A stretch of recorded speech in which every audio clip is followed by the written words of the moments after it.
To make it easy, I recommend you to use computer or laptop to do this because we need to do a payment operation to watch Fandor.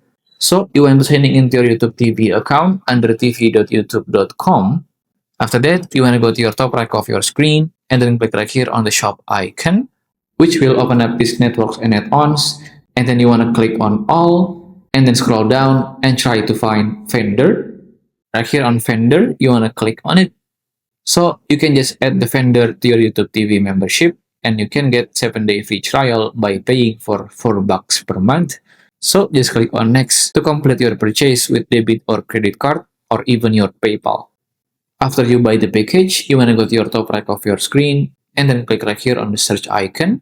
You can do it both on your TV, computer, or any streaming devices. So just search for Fandor and then right here on the Fandor with the network sign, you want to click on it.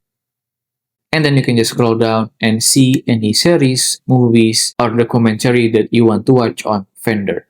You can also add the movie or series that you want to watch on your smart TV by adding them to your library, but you can also skip the ads when you add a show to the YouTube TV library.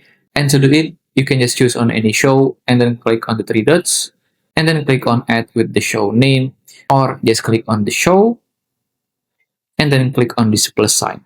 And to check on every show that you add or recorded before, you want to go to your top of your screen and then click right here on the library beside the home page. So on your smart TV, you can just go to this section without looking into the live guide and enjoy your favorite show. If you still have any question, just comment down below and I will try my best to assist and help you guys. And that's how to watch Fandor on YouTube TV. If you find this video useful, please consider like and subscribe.